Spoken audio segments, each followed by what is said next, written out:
It started to dawn on a lot of people, even people who are not paying attention, say 6 months ago, that the war in Ukraine is a big deal. It's not what they told us it was. It's not good for Ukraine and the people who live in that sad country, and it's not good for the United States, or for that matter, for the West. In fact, it's likely to be, in retrospect, a turning point in the history of the West, and not for the better. Who could have seen this coming? Who could have known, say, 10 years ago that actually U.S. activity in Ukraine was not an effort to bring freedom to the Ukrainians, but was actually a massive intel operation designed to draw the United States into war with Russia for reasons that are even now not clear? Who could have seen that? Well, actually, one person did see that 10 years ago, and that person was Ron Paul. But don't take our word for it. Here he is in 2014. I speak more from the perspective of the United States taxpayers, and it doesn't serve our interests. We've already spent $5 billion over the last 10 years trying to pick and choose the leadership of Ukraine, and then we participated in the overthrow of the Yanukovych government, and this is when this recent stuff really stirred up. But we've been involved too much, and I take a non-interventionist foreign policy position. It's not our business. It doesn't serve anybody's interests. It's part of the same thing that led us into the disaster in the Middle East. So a lot of people die, and a lot of money is spent, and we're still suffering the consequences of the war in Iraq and Afghanistan, and there's the threat of the war in Syria. We don't need another threat. The American taxpayers don't want it, and our government thinks they can get away with, well, I know the people don't want a war yet, but we're going to play games, and we're going to threaten Russia, and we're going to put on sanctions, and they fail to recognize that we have $500 billion of investments in Russia. Russia has $450 billion invested in the West, and all we're doing is trying to stir up more trouble. It makes no sense whatsoever. So it makes a lot of sense for us to mind our own business and let somebody over there solve their own problem. Be honest. Be honest. Were you paying close attention to Ukraine in 2014? We weren't. Most people weren't. And as a result, this country got dragged, without even knowing it, into one of the pivotal conflicts in modern history, to our grave disadvantage. The question is, how did Ron Paul, former congressman from Texas, how did he get that right? How did he know that? Why did he know to pay attention to Ukraine? And not just Ukraine, to monetary policy, to the state of our economy, to the state of our country, to the state of the West. How did he know before the rest of us knew? Maybe because his principles haven't changed in about 60 years. So we thought it would be a good idea to spend a little time with the man himself, to allow him a victory lap, a well-deserved victory lap, but also to probe him a little bit on how did you see things that nobody else did. So we are honored, truly, to have former Congressman Ron Paul in studio now. Dr. Paul, thank you very much. Tucker, great to be with you. So I've spoken for you just a moment ago, but let me just ask you directly, how in 2014 did you see what so many others, including me, did not, that this was a very big deal, what was happening in Ukraine, and that it might end very badly for us?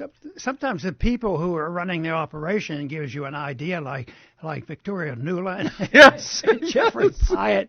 You think, what are those people doing? But they're such an example of bipartisanship. Yes. They can work with both of them, and they're the worst kind of warmonger. But all you have to do is you don't have to know all the details. I try to be very cautious, especially in economics. Well, I this, and this, and next month there's going to be such and such happen. In Austrian economics, we're taught that you don't know exactly when things are happening, but you can see things coming. It's the same way. You might be able to see our foreign policy coming if you want to go back and observe what happened at the beginning of the last century, yes. With the progressive movement. So the hints are there. I think I think what has helped me over the years is I'm curious. Most people are, but a lot of people aren't that curious. Yes. I want to know why it happened, because still the question I happen, like recent things happen. I said, who's going to benefit? Who benefits from these bombs being dropped? Who benefits? So I'm very curious, and then I don't try to know everything, because I think that timing and elements and all this.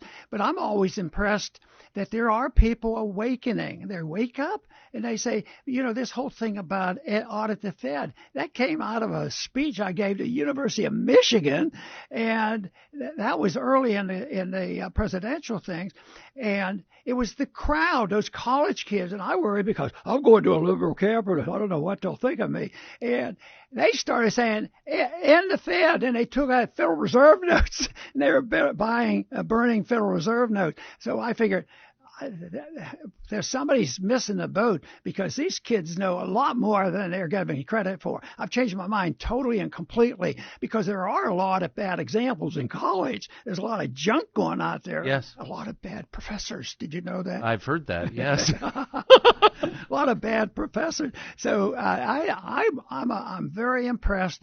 Young people have a more open mind, and sometimes with a blanket accusation, which I should be cautious with.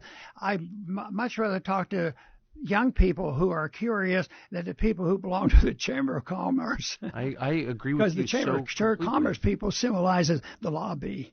Of course they do. And they have economic interests that prevent them from thinking honestly. I had that experience. I was just saying off air at one of your speeches probably 20 years ago. I'd never seen you speak before, and you went off about the Federal Reserve. And I remember thinking, what an esoteric subject. I knew nothing about it. I thought only crazy people cared. But again, I was completely ignorant about monetary policy at the time. And I was shocked by how much the crowd loved it. They were completely tuned in. They thought it was really important. Why would the average person 20 years ago have a better sense of that than, say, me, who was paid to follow the subject but wasn't? How did people know? I got it from literature. You could read about it. We didn't Yes. have an internet. We didn't have the radio or TV giving us good information, but it was out there.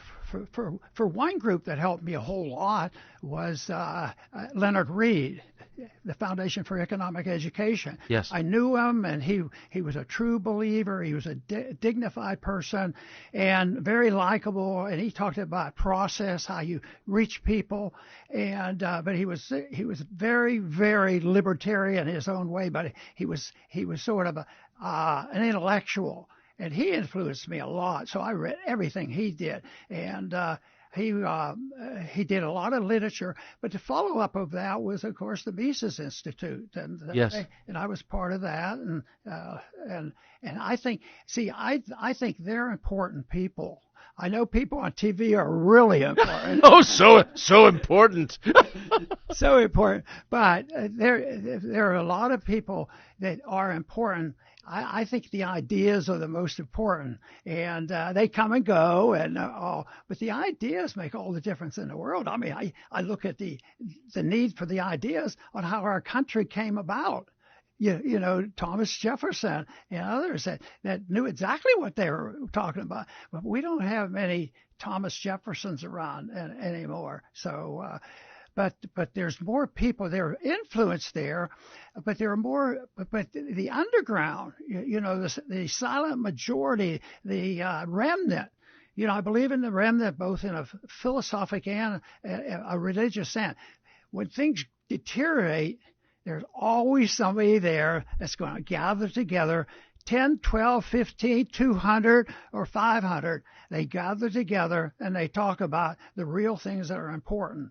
And the remnant, I think, is much bigger than anybody ever realized. And I think when I walked into those stadiums, I don't know how many times I would say, where did these people come from? I was totally amazed. I thought the same thing. Because, I remember my goal was never to be in politics. I had no desire to be in politics, but I wanted to use politics to spread a message of personal liberty. Yes. And that was my goal. So that was the whole reason that I got involved. And evidently there were other people looking for the same thing. And I was impressed with how many people there were, and I got to the point where I thought young people basically were being ridiculed and made fun of, and they still get it, and some of them deserve it. But they're still young people, are very good and intellectual, and they, when I would, even back, it's been a while since I was a candidate, when I would mention the remnant, they knew exactly what I was talking about. Yes. People who gather together for ideological reasons, and it's no, it's nobody looking for, to be a good lobbyist and all that kind of stuff. Right. And Washington is so bad that somebody said, how did you ever survive it? I said, I said that I never became an optimist. I never said, I'm going to cure the world. I thought the ideas were important, and that's what I wanted to do because I was very selfish, because I thought it made me feel better talking about something I believed in. Yes. And then when I saw some kids at Berkeley and other schools getting up and saying, and the Fed, well, liberty is not dead at all. I think it just gets reignited, and I think we're in the early phases of that. But I also believe we have to go through rough, tumbled times, because the price always has to be paid. The price in the sense, how do you liquidate the debt? We can't walk away from that debt. Well, how do we liquidate the debt? The market will liquidate it. And the way the market liquidates it is what they'll demand is, like the person that wants $50 hourly wages. Yes. You print money. And every time you print money, the value of the dollar goes down. So the value of the debt goes down. You just a theoretical thing. If you double the money supply and prices go up 50%, it doesn't work that way. But if you do that, the real debt goes down. So it's a theft, it's a tax, it's evil. So you inflate your way out of it. Yeah, and that's what will happen, because what won't happen is the people are going to get together and all of a sudden say, Ron, you need to go back. And yeah, sure. We need to go back and get more people. And we do have some very good people in Congress, but they're pretty lonely too. Yes. And they're very lonely. But I think I tell people, you're not going to get 12, 24, or 100 new members of Congress. The system is so embedded with bankruptcy and corruption that that's not going to work. But I'm still an optimist, because I think where it counts, where the people are studying and understanding, and they were ahead of us. I figure they were ahead of me, because they said, and the Fed as fiat money, and so they're well along the way, and it's more available now than ever before, this information. Yes. So I always figure that if somebody will listen, I'll talk. But like I said, I in a way do this for sort of selfish reason, because I want to do it. I get some benefit, emotional and philosophic benefit by doing it, but never as much as I expected. I mean, I always got more than I ever expected, because there's more people out there wanting to change their mind. I still get hundreds and hundreds of letters. The neatest story I get are young people writing to me that they've started their own organization, and there's a freedom organization, and they're very creative.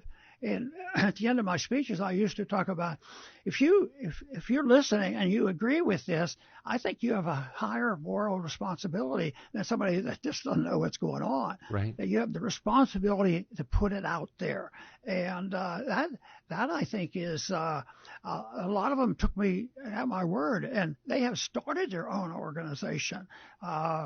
And I think you can't stop it. An idea whose time has come can't be stopped by armies. Right. And I strongly believe that. So ideas are powerful, and I sort of, I didn't ever want the political career, because the goal of it, the thing of it is, if you want to be chairman of the banking committee, you don't bash the Fed. I've noticed.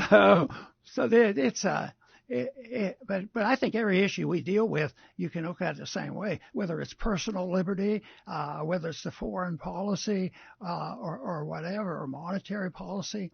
So, but the foreign policy is the big deal, you know. Well, so I want to ask you, well, before I ask you about that, I just want to follow up on one thing you said. You said you speak to the remnant, and no matter how bad things get, there is always a remnant of people who understand what's going on and who find each other, which I love, and I think is true.